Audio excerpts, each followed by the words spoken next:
Bonjour à tous et bienvenue sur ma chaîne YouTube Anto Horror Show. Ça fait très longtemps qu'on ne s'est pas vu, donc désolé de mon absence. C'est que je n'avais pas d'imagination, pas la motivation. Je suis de retour pour vous faire une vidéo que je n'ai jamais faite. Ça va être un top 5 ou plus tard peut-être un top 10 ou un top 15 ou un top 20. Mais pour aujourd'hui, c'est un top 5 pour un thème qui est bien précis. On sait très bien que dans le cinéma d'horreur, il y a énormément de Final Girl. En français, c'est les femmes qui survivent à chaque fois à la fin des films d'horreur. Il y en a quasiment à 99% du temps, toujours une ou plusieurs. Et du coup, on a un large choix pour désigner qui est la meilleure. Et moi, du coup, aujourd'hui, j'ai envie de faire un classement de 5 Final Girls qui ne le sont pas, du coup, qui sont décédées, qui sont mortes dans leur film et qui auraient dû, pour moi, être des Final Girls. Donc, j'en ai choisi 5. J'ai 2 mentions honorables. Vous, dans les commentaires, n'hésitez pas à me dire si mes choix vous semblent légitimes et vous, qu'est-ce que vous auriez mis à cette place-là. Je rappelle encore une fois que c'est mon classement, donc c'est pas un classement qui est objectif, c'est qui est subjectif puisque ce sont mes goûts. Donc n'hésitez pas à me donner les vôtres dans les commentaires. Et du coup, ma première mention honorable, j'ai décidé de mettre Tara de Terrifier. Tara qui est interprétée par Jenna Cannell, qui est la sœur donc de Victoria, qui va être la vraie Final Girl du film, même si bon, on sait la suite de son personnage dans les autres films. Mais voilà, Tara, c'est celle qui est avec, qu'on va suivre quasiment tout au long du film, avec sa meilleure amie, Dawn. Donc voilà, Tara, c'était vraiment pour moi une fille qui méritait d'être Final Girl parce qu'elle s'est battue, elle a botté le cul de Art le Clown et elle méritait vraiment pour moi d'être une Final Girl. Et j'aurais préféré que ce soit elle plutôt que sa sœur qui a peut-être été moins combative et moins intéressante. Donc voilà, moi je trouve que Tara aurait dû être une Final Girl et elle s'est extrêmement bien battue et c'est très dommage qu'elle soit morte. Deuxième mention honorable, évidemment, fallait que je cite Scream et j'ai cité Jennifer de Scream 3, interprétée par Parker Posey. Voilà, moi je ne suis pas un énorme fan de Scream 3, vous le savez, et non plus de Jennifer, mais je trouve qu'elle aurait mérité de survivre à cet opus, sachant qu'il y avait vraiment un duo comédie avec Gail qui était très sympa, et je trouve que sa mort n'apportait pas grand-chose à l'histoire, et c'était très dommage. Généralement, à chaque film, il y a un nouveau qui survit. Donc là, c'était Peter Kincaid, interprété par Patrick Dempsey, mais j'aurais aimé que ce soit aussi Jennifer, puisque je trouve qu'elle apportait quelque chose. Après, peut-être pas quand même la voir dans les autres films. Je sais jamais, avec Scream, voilà, des personnes qui ne sont pas mortes, ils peuvent réapparaître dans d'autres où on pense qu'ils sont morts et qu'ils réapparaissent. Donc voilà, j'aurais aimé la revoir et j'aurais aimé qu'elle ne meure pas tout simplement, puisque en plus sa scène de mort est un peu tout ça pour ça, quoi. Donc c'est assez dommage et ouais, j'aurais aimé qu'elle survive. Commencer maintenant avec le vrai top et je vais commencer par la 5e place. J'ai mis Rachel de Halloween 5, interprétée par Ellie Cornell. Voilà, je trouve ça tellement dommage puisque dans Halloween 4, ça avait été la Final Girl avec sa demi-sœur Jamie. Et là, dans Halloween 5, il décide de la tuer. En plus, quasiment au début du film, donc c'est pas vraiment au début, mais c'est dans les 30 premières minutes du film, avec une scène hors champ et tout. Enfin, vraiment, ça n'a pas du tout rendu justice au personnage. À la limite de la tuer, bon, c'était nul, mais ok, mais faites-en un truc épique. Par exemple, dans ce film-là, il y a Tina qui est la meilleure amie de Rachel et qui va se sacrifier pour Jamie.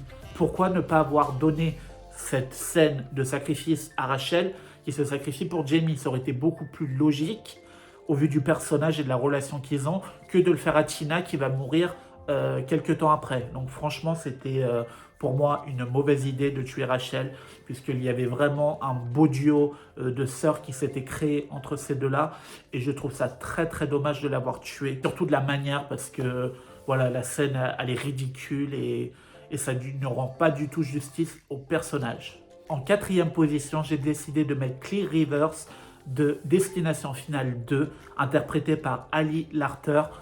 Alors voilà, vous savez très bien que moi, Destination Finale 2, c'est mon préféré. J'adorais le trio entre Kimberly, l'agent de police et Clear, et je trouve ça trop dommage de l'avoir tuée, puisque du coup, elle survit, c'est la seule survivante du premier film, et ça aurait été bien que ce soit un peu une final girl de cette génération-là. La star des Sidney ou des Laurie, ça aurait été bien que Claire Rivers, ce soit celle qui, à chaque film, qui reviennent et qui essayent d'aider les nouveaux avec les visions, avec les drames. Et je trouve ça trop dommage de l'avoir tué. Je comprends un peu l'intérêt scénaristique, mais voilà, c'est dommage puisque elle avait été très intelligente, elle s'était vraiment barricadée pour échapper à la mort et elle avait réussi. Et il a fallu qu'elle sorte pour aider les autres et ça lui a coûté la vie. Et je trouve ça trop dommage parce que j'aurais aimé que ce soit vraiment la final girl ultime de toute la saga de Destination Finale, même si j'adore Kimberly et je suis content que ce soit elle la final girl, j'aurais aimé que ce soit les deux. En troisième position, j'ai décidé de mettre Chrissy de Massacre à la tronçonneuse, le commencement, qui est donc le préquel de Massacre à la tronçonneuse de 2003, qui est interprétée par l'actrice qui est mondialement connue maintenant suite à ses nombreux rôles, qui est Jordana Brewster. On comprend totalement l'intérêt de l'avoir tuée à la fin du film, puisque c'est un préquel au film de 2003, donc il fallait qu'il n'y ait pas de survivants pour que l'histoire d'après puisse se passer et qu'il n'y ait pas eu de témoins. Et que si elle aurait survécu, elle aurait pu raconter tout ce qui s'était passé et tout, et donc ça aurait été un problème avec l'histoire de 2003. Là, elle décède, donc c'est assez dommage puisque je trouve qu'elle aurait vraiment mérité d'être une final girl puisque elle était combative, elle était intelligente et voilà. Et pour moi, elle n'a pas grand-chose à envier à Erin du coup de Massacre à la tronçonneuse de 2003 qui elle est la final girl. Du coup, je trouve ça dommage de l'avoir tuée. Même si, encore une fois, je comprends l'intérêt de l'avoir tuée vu que c'était un préquel et qu'il était censé ne pas y avoir de survivants. Numéro 2, j'ai décidé de mettre comment ne pas la citer dans un top de Final Girl qui ne l'ont pas été. Helen Shivers de Souviens-toi l'été dernier 1997, interprétée par la monstrueuse et mondialement connue Sarah Michelle Gellar. Donc voilà, c'est évidemment qu'elle devait être dans le classement. Je ne l'ai pas mis première parce que j'ai envie quand même un peu d'originalité. Mais voilà, c'est clair que pour beaucoup, elle aurait dû être la Final Girl puisque c'est elle qui dévore tout le film, hein, clairement. Et je pense que les scénaristes, ils ont été déçus de l'avoir tuée, puisque après, dans les suites, malheureusement, ils ne peuvent plus l'utiliser en tant que Final Girl. On a vu dans le dernier opus qui est sorti en 2025 qu'ils l'ont ramené en espèce de flashback. Mais je suis sûr qu'ils auraient adoré que ce soit elle la Final Girl du film. Et elle aurait énormément mérité, puisqu'elle nous offre des chase scenes avec le pêcheur qui sont vraiment mythiques et qui sont les scènes qu'on retient du film. Donc voilà, c'est dommage. Après, c'est aussi le jeu. Il faut que des gros noms et des grosses têtes se fassent tuer dans les films d'horreur, comme Drew Barrymore qui se fait tuer dans Scream. Là, Sarah Michelle Gellar, voilà, c'est peut-être aussi pour ça que le film est autant mythique et on s'en souvient plus de 20 ans, 28 ans après, puisque elle est morte dans ce film et que il y a beaucoup de gens qui auraient préféré que ce soit elle qui survive à la place de Julie. Moi, Julie, je trouve pas que c'est une Final Girl incroyable, mais voilà, ça m'a pas déplu qu'elle survive, au contraire. Mais il y a quand même ce truc de Helen Shivers qu'on aurait aimé voir en tant que Final Girl dans Souviens-toi l'été dernier. Ça aurait été assez incroyable, je pense. En numéro 1, ça va sûrement surprendre puisque c'est une Final Girl qui ne l'est pas du coup, qui est beaucoup oubliée et qui est un film qui est beaucoup sous-coté.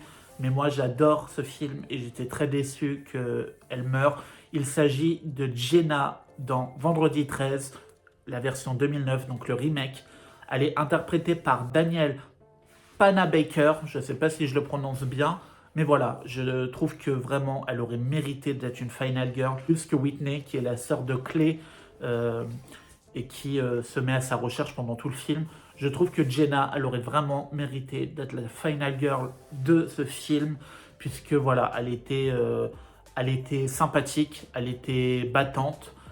Et vraiment, j'aimais beaucoup ce duo avec Clay. Voilà, je ship beaucoup les gens dans les films d'horreur. Et là, j'ai beaucoup shippé Clay et Jenna. Et j'aurais aimé qu'elle survive. Tiré, c'est que sa scène de meurtre est assez surprenante. On la voit pas du tout venir.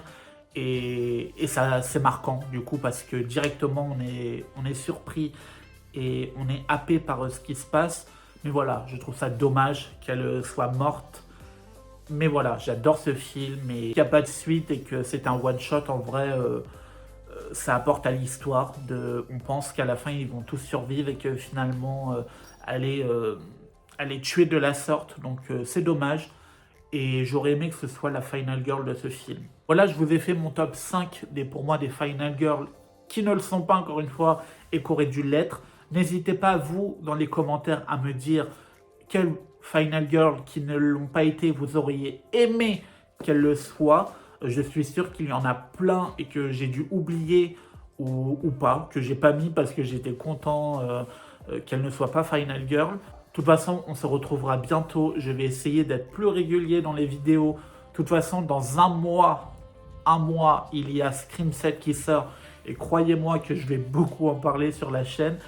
En attendant, n'hésitez pas à me dire s'il y a des concepts et des idées de vidéos qui vous plairaient que je réalise. N'hésitez pas à vous abonner, à mettre des commentaires, à partager et à mettre des likes. Ça fait toujours plaisir et ça motive. Donc voilà. En attendant, je vous dis à bientôt et je vous souhaite une très belle journée.